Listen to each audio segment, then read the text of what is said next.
Hello po, magandang hapon po sa ating lahat, or gabi pala sa ating lahat, sa ating Lord na ngayon nandito sa atin at nakapagitna. And bago po isa, pray po muna tayo. Lord, maraming salamat po sa gabi ito at nabigyan mo naman po kami ng pagkakataon na magtipon at sana po ikaw ang maging sentro at ikaw ang muna sa amin ngayon sa aming munting Bible study ngayong hapon. At I believe na i-guide mo po kami, Lord, na mas marami po kami maintindihan at ma-absorb po namin ang maayos ang mga salita na ipaparating po sa amin ngayong gabi na ito. And we all pray this to be glory to your name, Lord. In Jesus' name we pray. Amen. Okay. So, ano po ang topic po today na aking nasaliksik sa Bible. So, judging, condemning, and loving. So, meron po ako dito na ipapakita ng similarities niya, yung differences din, tsaka meron din po mga sample mamaya. So, meron din, nilagay ko rin dito yung kung anong view ng mga tao through government and through, siyempre mag-focus pa rin po tayo spiritually. So, next slide po. Ayan, so, definitions and key differences. So, judging, forming an opinion or evaluation. So, itong judging is about discernment. So, dito, kita sa discernment is often translated as pagkadalubhasa or pag-unawa or pagkilatis. So, ang discernment ay kakayang gumawa ng matalinong pag-uusga tungkol sa isang bagay. So, next is condemning, declaring someone guilty or deserving punishment. So, straightforward naman siya. So, parang ito, dito po nakalagay, condemning is final. So, ito na yung parang after ng judging, maaaring kasunod is condemning na. So, loving, choosing to act in kindness and grace. So, very straightforward din na alam naman natin lahat and tayo, hindi tayo nalilito kung ano yung trait na loving para sa atin. So, kagaya ang grace, diba, parang nababanggit sa mga lessons dito sa ating bahay sambahan na ang grace is unmerited favor, diba, from God. So, dito walang hindi deserve, pero ibinigay lang sa atin ng kusa ng Lord yung for example, the salvation, diba? It is through grace. So, dyan sa baba, ito sa baba is parang yung tatlong traits. So, judgment is about discernment, condemning, so it's final, and loving is redemptive. So, redemptive or redemption ay pagtubos sa Tagalog. This word directly translates to redemption, so carries the same meaning of being saved, bought back, or delivered from a difficult or sinful situation. So, sa Tagalog, nagdadala ng parehong kahulugan ng pagiging naligtas, binili, pabalik, o niligtas mula sa mahirap o makasalanang sitwasyon. So, wala po dito sa pero sa Bible po is tinutukoy po nito is yung sa John 3:16. So, for God so loved the world, diba? He gave His only begotten Son, for so whoever believe in Him would not perish, but have an everlasting life. So, diba, tayo yun yung ililigtas mula sa isang mahirap o makasalanang sitwasyon. So, God is demonstrating love in that verse for us Christians. No? So, next slide po. So, dito po yung sa similarities between the three. So, yung three traits kanina na judging, condemning, and loving. So, all involve a response to others. So, each one is a relational action how we respond to or treat another human being. So, diba tama lang naman? So, yun yung nagiging natin, parang posibleng maging reaction sa isang tao kung ano man ang binibigay niya rin sa ating reaction. So, next is they flow from the heart, although all three reflects the state of your inner character, whether it's prideful, merciful, bitter, or compassionate. So, prideful, merciful, bitter, or compassionate. So, sa Tagalog nito is mapagmataas, maawain, mapait, o mahabagin. So, yung compassionate is mahabagin. So, mahabagin, binibigyang diin ng isang malalim na kapasidad para sa empathy at isang pagpapahayag na maibsan ang pagdurusa. Okay, so next is they can affect others deeply. So each action has its spiritual and emotional impact. Judgment can correct, condemnation can crush, and love can heal. So doon, di ba, ang judgment can correct. So may difference sila ng condemnation. So condemnation, kaya kanina, final na siya. So pag pinuputos natin yung condemnation na action, kagaya dito sa una, di ba? It can be a response to others. So, we can use judgment to correct things. Hindi siya basta-basta na huwag mo naman akong i-judge, di ba?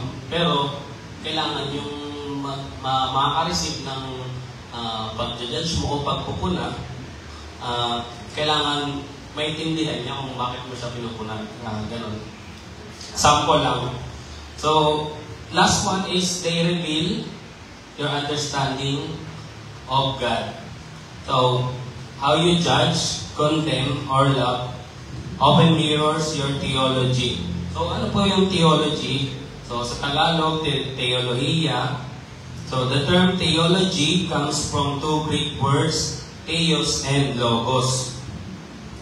That finite beings can even speak of God at all is something of a miracle made possible by God's self-revelation culminating in Jesus Christ, the Word made flesh. So, sa Tagalog, ang terminong theologia ay nagmula sa dalawang salitang Grego na theos at logos. Ang mga may hanggang nila lang ay maaaring magsalita tungkol sa Diyos sa lahat ay isang himala na ginawang posible sa pamagitan ng paghahayag ng sarili ng Diyos na natatapos kay Jesucristo. Ang salita na nagkakatawang tao. So, it's all about when we speak ito, kagaya ng ginagawa natin tuwing Saturday or tuwing nagpo-Bible study tayo, it is pasok siya sa theology and reveal your understanding of God, diba? So, pag-intindi ng salita ng Lord. So, next slide po. So, dito, sa government, so legal perspective naman, very different din yung pagtingin ng mga tao tungkol sa judging, condemning, and loving. So, legal evaluation, sa judging, legal evaluation by courts. So, kilos in principle niya, constitution are. So, rules of court. So, meron ako ditong sample din, 1987 Constitution of the Philippines, Article 3, Bill of Rights. No person shall be deprived of life, liberty, or property without due process of law. So, hindi yun basta-basta, di ba? Hindi basta-basta na isasabak yung bawat isa sa atin na i-judge tayo tungkol sa, parang may proseso, maging tayong mga tao is may law talaga tayo sinusunod through with the judging, hindi basta-basta bato lang ng bato ng kung oy, akin yung akin yung bahay, lupa ko, diba? Mga ganon. Hindi pwede yun. So, kahit sa ating mga, sa ating batas tao. So, sa condemning, legal penalty or sentencing, so, ang kilos or principle is revised penal code tsaka due process. So, 1987 Constitution, Article 3, Section 14, in all criminal prosecutions, the accused shall be presumed innocent until the contrary is proved guilty. So, ito, sa madaling salita, ito yung sa innocent until proven guilty. No? So, yun, makakontent na siya. So, sa atin, pagkakulong, di ba, yun, condemnation yun sa batas ng tao. And sa iba, kadalasan, yun ay mga lethal injection, mga binibintay, yun yung condemnation sa kanila. Sa labing naman, reflected in rights, protection, and social justice. So, meron din dyan, Constitution are. So, hindi lang, yung mga, hindi lang tayo may batas tungkol sa judging ng tao and sa condemnation ng tao. So, may batas din sa labing ng tao sa bawat isa. So, Constitution are 2nd and 8. Correct me if I'm wrong na lang kung ano mali. Pero basa ko 8 eh. Magna Carta for Women, Child Welfare Laws. So, meron din tayo dito, 1987 Constitution, so preamble, to build a just and humane society. Yun yung ng sakop ng salap. The state values the dignity of every human person and guarantees full respect for human rights. So it's all about rights, di ba? So that's how the government show love to its people na naninirahan in the country. So next slide. So dito, sa spiritual perspective naman, so we will go deeper na sa spiritual aspect ng judging, condemning, and loving. So, pinasok ko po yung sa government laws para magkaroon po tayo ng basis kanya-kanya and kung mamaya after po ng ng paglatag ko ng mga pinakita ko sa inyo kung may mga gusto po kayo idagdag or makikita kasi natin kung ano yung perspective ng isa't isa doon sa iba pala yung batas or similar lang rin pala yung batas ng sa government tsaka ng sa spiritual perspective. So, dito, judging allowed if righteous. So, John 7, chapter 7, verse 24, tsaka avoid hypocrisy. So, Matthew chapter 7, verse 1. So next slide po, ito yung sa verse natin. John chapter 7, verse 24, do not judge by appearances, but judge with right judgment. So, alayin mo po yun, no? Based ito sa ating verse na binasa, pwede pala tayong mag-judge, tayong mga tao, as long as tama yung mag-judge natin. So, pero wag din po natin kalimutan na we should not be hypocrite about this kasi sinabi po doon kanina, avoid hypocrisy, diba, sa judging. So, we should not be hypocrite about this. Yung mga nilalatag natin judgment sa kapwa natin ay dapat na-apply din natin sa sarili natin or yung mga pinupunan natin sa iba, dapat alam na natin kung ano yung na-apply natin sa sarili natin bago man natin punahin sa iba. Kasi at the end of the day, parang malalamang mali yung ginagawa ng sa kapwa natin, di ba? Kung tayo mismo, hindi rin naman natin pinapractice yun and hindi natin nakikita yung result sa within ourselves or within our household, di ba? So, next slide. Matthew chapter 7, verse 1.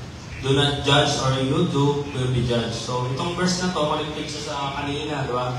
Huwag mag-judge ng iba kung ayaw natin mag-judge din tayo. Very common na narinig, di ba? Kasama rin dyan ng do not judge the book by its cover. So, judging is also translatable. Kaya sabi ko kanina, pagpupuna, huwag tayong mahilig mamuna ng kapalian ng iba kung yung sarili nating kamalian ay hindi natin maitama at ayaw din natin napupuna. So, yun yung para sa akin is ang description ng sa hypocrisy. So, yung mga bagay, things na ginagawa nating parang batas sa atin, example for our household, na applicable lang sa iba, sa iba nating household members, pero tayo hindi applicable sa atin. So, para sa akin yung hypocrisy yung ganun. And, sabi kanina, avoid hypocrisy. So, sa part ng judging, diba? Next slide po, please. So, next is condemning. Reserved for God alone.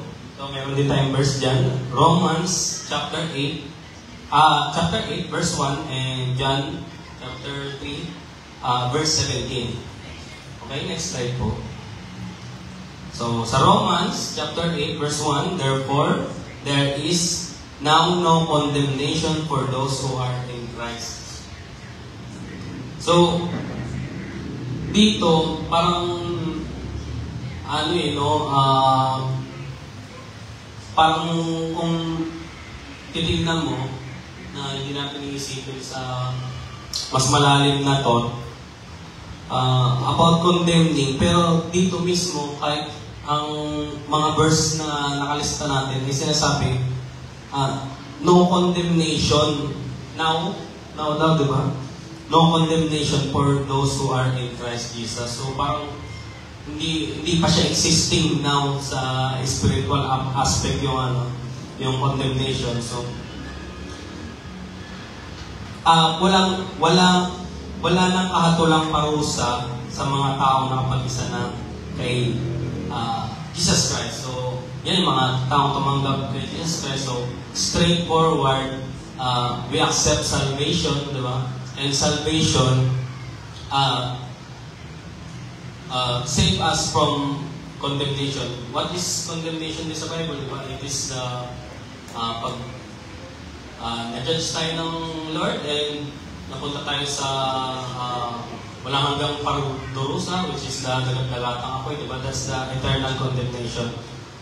And then next, John chapter 3, verse 17. For God did not send His Son into the world to condemn the world, but to save the world through Him. So, sa Tagalog, sapagkat hindi sinugo ng Diyos ang anak sa sanlibutan upang hatulan ng sanlibutan, kundi upang ang sanlibutan ay maligtas sa pamamagitan niya. Sorry. Ito, ito, palagi rin po natin dadaanan sa mga lesson, di ba, na Jesus Christ is the Savior. So, sinabi rin kanina sa mga slide natin, di ba, na only God can condemn. So, condemning is reserved for God alone. So, pero, aside that, hindi sinend ng Lord, si Jesus Christ, para sa atin, para i-condemn tayo, kundi para iligtas, para siya yung maging, si Jesus Christ ang maging passage ng ating mga sinners to the Father in heaven, di ba? So next po, next natin is loving. So commanded always. So ibig sabihin, ito dapat natin palaging ginagawa as Christians. So Matthew chapter 22 verse 39 and 1 Corinthians chapter 13 verse 4 to 7. Okay, next slide po. So ito, very straightforward. Kasama din doon sa nag-i-interconnect din siya sa judging, di ba, na avoid hypocrisy. Love your neighbor as you love. Love your neighbor as yourself. So kapag mahal mo yung sarili mo, mahal mo yung neighbor mo, mahalin mo yung neighbor mo nang agaya ng pagmamahal mo sa sarili mo, di ba? So, kapag nag-request yung neighbor mo, halimbawa na malakas yung video nyo, tapos pinapahinaan, dapat ka bang magalit sa kanya o ano? Siyempre, papakita mo ng pagmamahal, may isama ka, di ba? Ganun lang, sample lang, hindi ganun yung mga kapitbahay namin. Sample lang. So, next slide po, please. 1 Corinthians chapter 13, verse 4. So, love is patient, love is kind, it does not envy, it does not boast, it is not proud. Ang pag-ibig ay matyaga. So, ito sa Tagalog, ang pag-ibig ay matyaga at magandang loob, hindi maingitin, hindi mayabang, ni mapagmataas man. Okay, next. So, sa verse 5, it does not dishonor others, it is not self-seeking, it is not easily angered, it keeps no record of wrong. So, hindi magaspang ang pag-uugali, hindi makasarili, hindi magagalitin, o mapagtanim ng sama ng loob sa kapwa. So, ang maganda po dito sa mga verse natin sa loving, no? Very straightforward lang siya na ganun lang. It does not dishonor others, di ba? Hindi magaspang ang pag-uugali. It is not self-seeking, hindi makasarili. Very straightforward, parang kahit sa school, sa JMRC, matutunan natin and hindi pa yung spiritual level, pero naituturo na sa atin bata pa lang na dapat existing na within sa atin yung love. Napakabuti lang ng Diyos kasi umaabot sa ganung level kahit sa mga bata pa lang, di ba? Sa school, naituturo na agad yung all about love para pag lumaki yung mga bata, hindi na rin talaga sila nahihirapan mag-adapt sa through spiritual level sa mga ganitong bagay. So, next slide po, please. Next verse is, love does not delight in evil, but rejoices with the truth. It always protects, always trusts, always hopes, always perseveres. So, hindi ito natutuwa sa masama, sa halip ay nagagalak sa katotohanan. Ang pag-ibig ay matiisin, mapagtiwala, puno ng pag-asa, at nagtiyatyaga hanggang wakas. So, lahat ng binanggit ko rin sa mga naunang verse, diba, simula verse 4 to 7, is demonstrate sa atin to Jesus, ating mga sinners, or mas accurate siguro sabihin sa mga nakasama niya within the mismong time ni Jesus. Demonstrate niya yung kung paano dapat yung absolute love, di ba? Na hanggang ngayon, kahit tayo natatamasa pa rin natin through His sacrifice. So, next slide po is example of each action. So, meron tayo ditong table, meron tayong statement, then may category na column, is then explanation niya. So, yan, halimbawa, sinabi mo sa isang tao, excuse me, you're going to hell. So, straightforward na pasok siya sa category ng condemning, di ba? So, ang explanation niya kung bakit siya ganon, it assumes someone eternal faith, no room for repentance. And ayan, may mga icons din ako, atheist ang condemning kahit nung mga sa una pa lang. Dahil si Lord lang ang pwedeng mag-condemn sa bawat kahit sino sa atin. God alone daw. So next is, I can't pretend this is right, but I still care about you. So dito, mix siya ng judging and loving. So, balances truth with compassion. Next, I forgive you. We all fall short. So, ito straightforward lang. Siguro, pag may humingi ng tawad, di ba? I forgive you, we all fall short. So, extends grace like Christ does. And then, next is, that lifestyle leads to destruction and I don't want that for you. This is straightforward judging, di ba? Sabi natin kanina, yung pupunahin mo, pero dapat ano lang siya, dapat hindi nakakasakit or yun yung tamang way ng pagda-judge. So, sabi di ba, lifestyle leads to destruction. So, makakasira yun sa'yo. Halimbawa, hindi niya sinabi na sa Tagalog, masama yung bisyo mo. Hindi niya sinabi na, pupunta ka sa dagat-dagatang apoy. So, ang sinabi niya, ayaw ko yan para sa'yo. So, parang pinapakita pa rin nung nagsasalita na pakinggan mo naman yung sinasabi ko and pinaparamdam niya na I don't want that for you. Diba? Na kaibigan mo ko or kapamilya mo ko dapat kahit pa paano, ma-realize mo na nakaka-lead to your destruction. So, pagkasira ng buhay. So, warns in truth and not hate. So, no one like you belongs in the church. So, ito, ewan ko napanood nung, lalo sa mga viewers po natin dyan, panoorin niyo po yung mga, naalala ko yung video nila, Brother Kim, yung sa pastor na, yung dating-dati pa, 2015 yata yun. 19? 19? Yun, napanood kasi gawa nilang short film, diba? May pastor doon. Yung sa, kasi doon, nun bro, yung context no niya, parang, may ginagawang kasalanan, tapos, parang hindi yan nagsisisi. Nagawa na nila yung bagay. So, yun sa, doon. Parang, no one like you belongs in the church. So, doon sa pastor kasi, hayaan mo na yun. Mamamatay na rin. Nakakatawa lang kasi, grabe sobrang talim ng pananalita ng pastor niya. So, yun, magandang sample din siya ng condemning, di ba? Pushes people away from God's grace, di ba? Sobrang lala nung sa explanation, di ba, dito?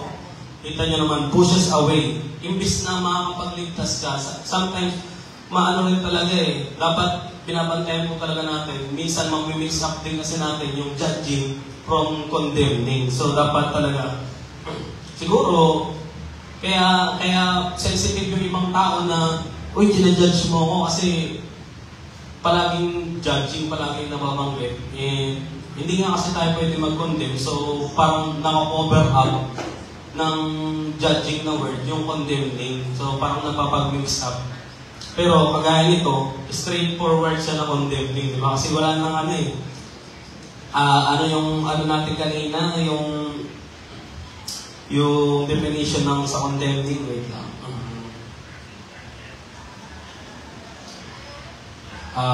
Final, yun. Parang, wala na, tapos ka na. Parang gano'n. So, dito, sa last, God's love reaches even here. Don't give up. So, ito, malinaw naman na loving din siya. So, encourages, restore, reflects the gospel. So, ano nga sabi kanina sa loving, it heals, di ba? So, dito, encourages, restore, and reflects the gospel. So, next slide po. should Christians judge? So, yes, but with humility and discernment. So, judging is about righteous discernment. Hindi lang siya basta discernment, di ba?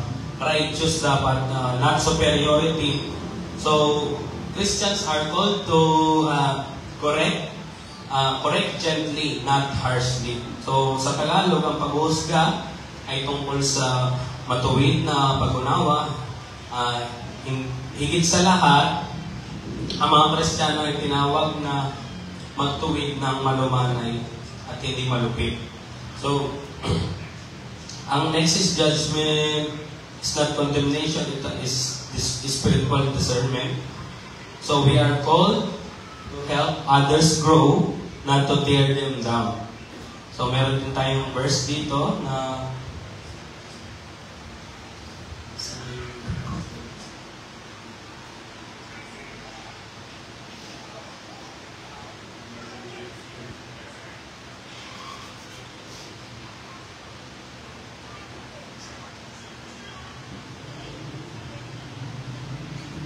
sorry daw.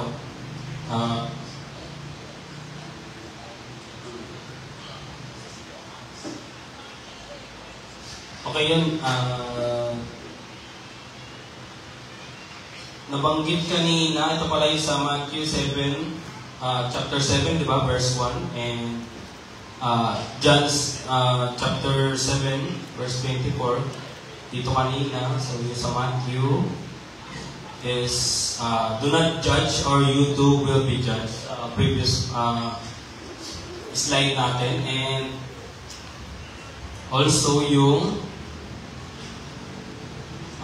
John chapter 7 verse 24. So this provide balance. So next step po. No condemnation. Sorry, mali pala. So should Christians condemn? So, no. Condemnation belongs to God alone. So, kagaya rin ng binanggit kanina, Romans chapter 8, verse 1 says there's no condemnation in Christ. So, Jesus corrected sin, but always extend grace. And we are called to restore, not to reject. Diba yun yung role ng Christians sa bawat isa. So, next slide po. So, should Christians love? Yes. Love is the highest command. So, love your enemies. So, Matthew chapter 5 verse 44. And love one another as Christ loved. So, John chapter 13 verse 34. So, also love speaks the truth, but always with grace. So, ito, check natin ang, sorry nawala kasi yung notes ko. Check natin yung Matthew chapter 5 verse 44. So, but I say to you, love your enemies, bless them that curse you, do good to them that hate you, and pray for them which despitefully use you and persecute you. So, parang sinasabi pa na bless them that curse you. So, do good to them that hate you. So, even kahit mga masama yung ginagawa daw ng kapwa sa atin, ipakita pa rin natin na mahal natin sila, di ba? Very straightforward na tungkol sa grace din. Kasi yun yung ng Lord sa atin, di ba, yung sa grace is unmerited favor. So we should demonstrate din also ang grace sa ating mga kapatid, sa ating mga kapitbahay. So parang nagagaling na sa Lord ng grace. So hayaan natin na yung grace ng Lord ay mag-flow through us. even sa ating mga enemies or may mga galit sa atin, di ba? Just show pure love. Then sa John chapter 13, verse 34.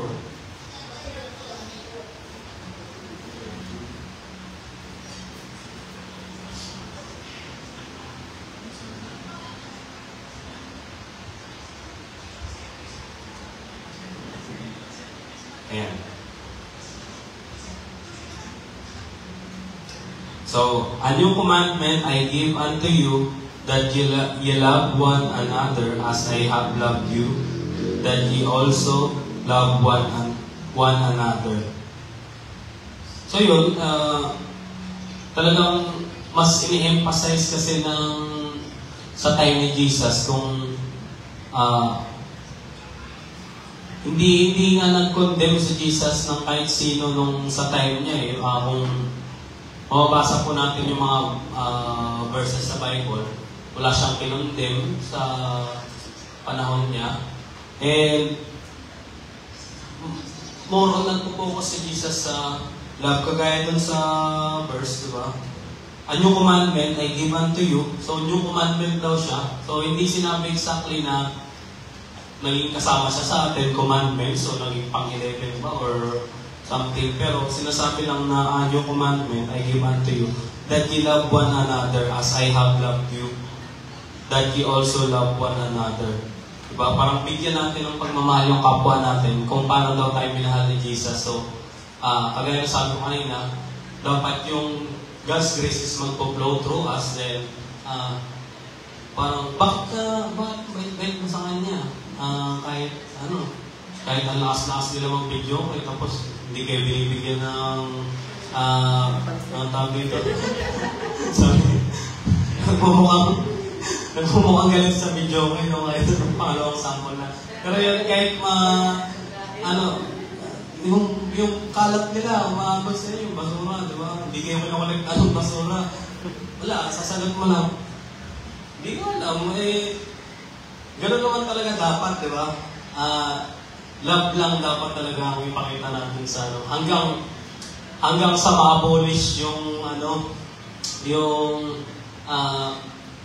hate na nararamdaman ng mga tao sa paligid natin sa atin, mawawala din yan kasi magsawa din naman sila na hindi ka na uuga na kasi kadalasan pag pinapakita ka ng hate ng others, parang gusto rin nila makatanggap ng hate sa'yo, pero minsan nakakainis din. May mga moment din yan sa akin dati nung high school pa ako na sabi sa akin, nakakainis ka asa rin, palagi ka lang nakangiti. Sabi nila, diba, parang walang sense, inaasar mo nga ako pero bakit nakangiti nga ako? Hindi ko alam. Diba, parang gano'n nakawala na ng sense until hanggang gano'n, magsawa na lang ko sila na kung anong mga sinasabi nila sa inyo, diba? So, love speaks truth but always with grace, diba? Palagi nawabanggit yung sa grace. And sana huwag tayo magsawa, diba? Kasi yun talaga ang greatest gift na manatanggap din natin sa Lord. Actually, hindi nga siya gift kasi magkaiba yung sa unmerited favor siya, diba? Yung sa grace. So, talagang magreklamo ka pa ba, diba? Unmerited, wala kang ginawa dun pero nakakatanggap ka. So, next slide po. So, judging, discernment with care. So, parang summary lang po to siya. Judging, discernment with care. So, condemning, harsh, final, not for humans to do spiritually.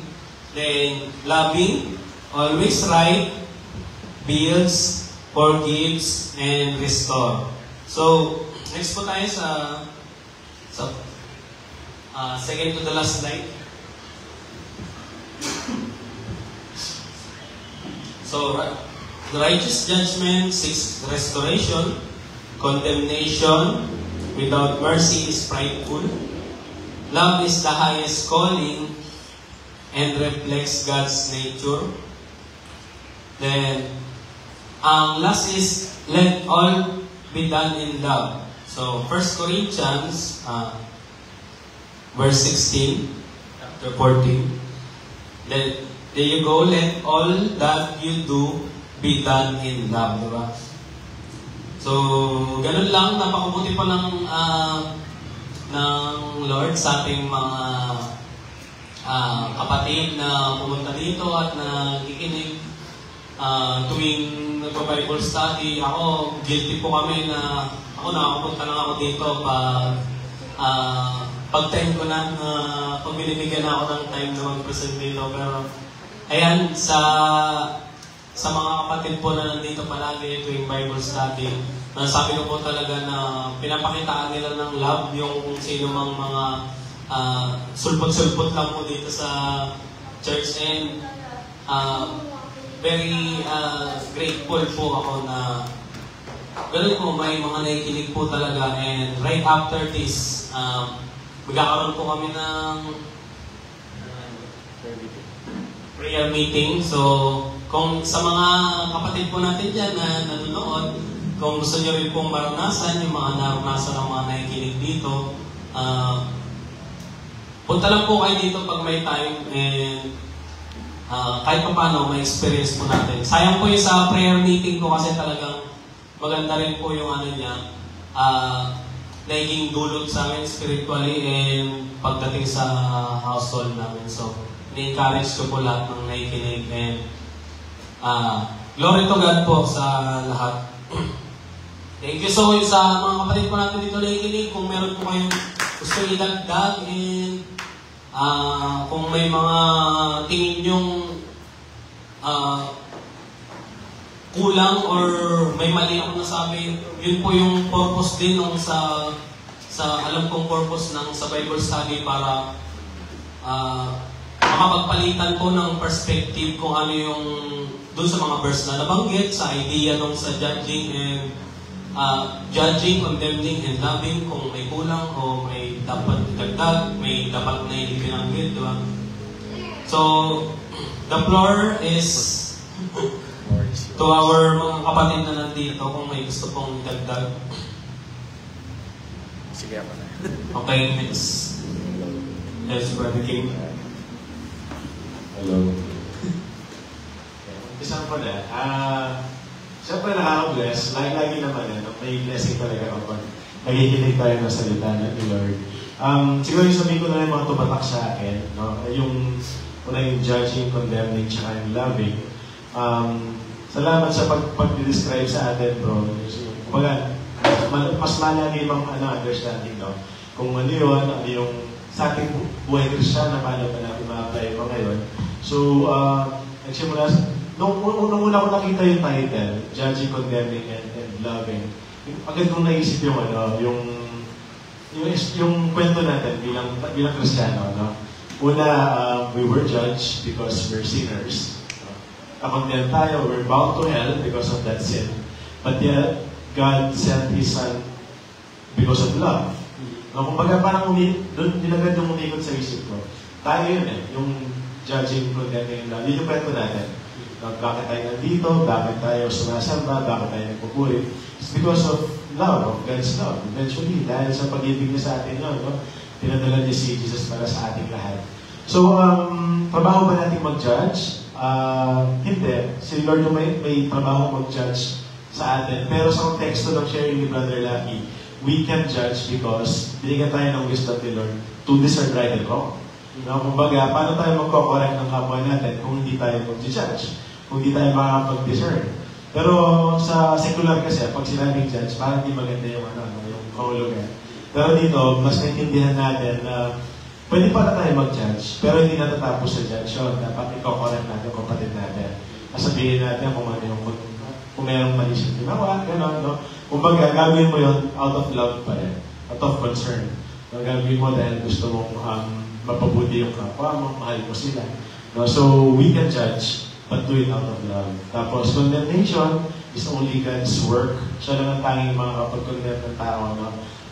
In fact, tayo nga, na-condemn na tayo before na papunta tayo ng impyerno, di ba? Pero, dahil nga kay Jesus, hindi nangyari yun. So, lastly, because of love, nagkaroon tayo ng panibagong hope, panibagong pagkakataon na makasama natin ang Panginoon. So, nakaka-bless mo yung sharing. Saka may mga may mga legal insights pa, may mga spiritual insights. So, ang ganda nung pagkakabubuo nung sharing with Brother Larry. So, glory to God. Amen.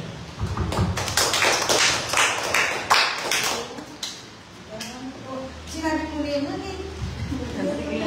Dapat ko lang siguro ako. Ayan, para tayo nakasagot ng classroom. Ayan. Yung PowerPoint, sobrang detailed, very detailed na lesson natin. Di ba yung pagkaka-deliver, parang nag-aaral ng law, nag-aaral ng mga theories, prophets, ayan. Sobrang lalim yung message, pero at least maganda na yun nga sinamarize ni Brother Lucky. Na-explain nga each word para sa atin. Kasi nagtatanong sila namin, Nita, saan condemn me?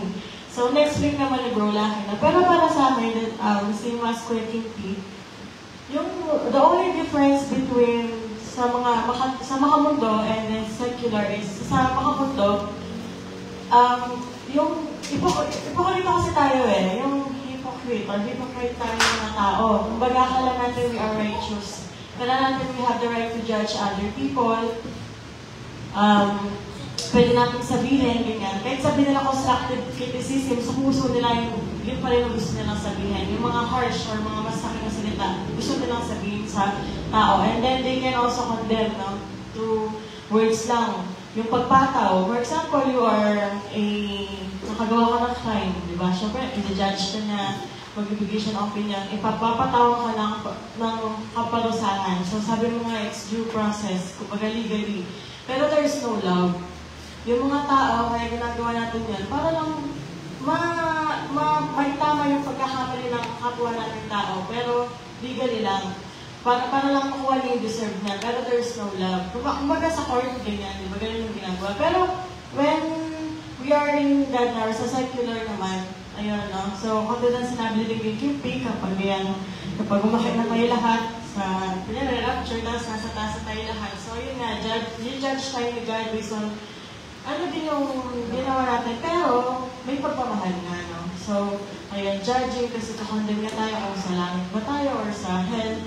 Pero yun nga, katulad din sinabi ni Kay Kim P. Basta yung sinabi, gusto ko sabihin sinabi niya kasi dapat di ako magsasalita na, so, siyempre, kailangan magsalita. So, yun nga, yung the only difference is kapag kay God, may pagmamahal. Lahat, kapag i-judge ka nga, hindi ka lang i-judge na, masama ka, hindi ka pwede dito sa heaven. Ayoko dito yung masama, di ba? Pero si God, sobrang maintindihin niya, di ba? Kumbaga, i-judge na tayo pero very understanding siya. I-judge na tayo based kung ano lang talaga ginagawa natin, pero i-correct na tayo. Itatama na tayo, papaluin na lang tayo, pero wala natin. At the end of the day, kung pag-judge sa atin, is meron tayong lesson or meron tayong, pupunta tayo doon sa mas better, di ba? And then, na-condemn na, ayan, no? Kumbaga, papatawan naman tayo. Siyempre, di pa natin na lang, wala pa tayo na taas, di ba? Pero, dalawa lang yan, no? Pero, yun nga, at the end of the day, yung love, yung pagmamahal niya sa atin, is yung pa rin nangingibago sa kanya. So, yan. Siya nga yung righteous meron nga siyang right na i-judge tayo, pero hindi nga talaga tayo din-judge ng negatively, no? Pero yung katulad natin mga tao, mga kapwa tayo din-judge natin. Which is, kailangan natin magbago mga kapatid. So, ayun lang po. So, thank you, Lord. Nakaka-bless po yung message ngayon.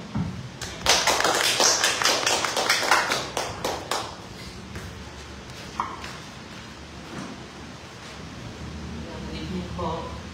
Thank you po kay Brother Lucky. Hindi ko alam yung mga ano na yung pagkakapagpapay ko siya. Hindi ko alam kung ano yung ituturo niya. I'm just a surprise kasi po sa mga nakikinig ko. Yung ma-share ko, ano kasi parang bihira po mapag-usapan to sa church. Pero kapag sa labas ng church, pag-uusap natin yung ibang mga Christian from other church or ibang mga religion, ano talaga to rampant na makikita mo sa parang may post ng kasalanan or ganyan. Tapos yung mga comment, pupunta kayo sa impyerno, mga ganyan, no? Sinabi sa Bible, hindi yung natagyan, hindi yung bula. Pero naman mga iba, tapos may mga magre-reply siya na Hindi ka naman Diyos para maghusga, ganyan. Diyos lang ang dapat na naghuhusga ganyan. Kumbaga, lahat naman ng mga nagsasabi na yun, meron na silang sinusunod na Diyos o meron silang sinusunod na belief na sa sarili nilang sarili na interpretation or sa turo sa kanila. But then, iba-iba talaga tayo ng position about dapat ba tayo mag-judge, dapat ba tayo mag-condemn, or paano natin i-approach yung kapwa natin kasi na nakikilala natin ng mali.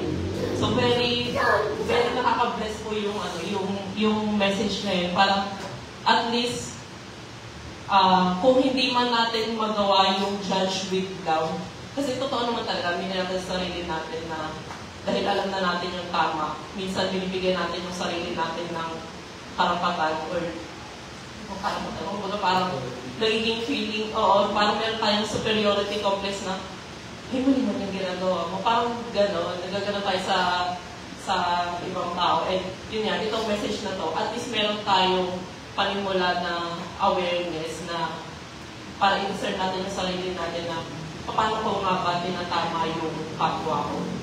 Am I condemning? Am I judging without love, or am I judging with love? So yun po yung pinakamagandang nakuha ko dito sa message na to.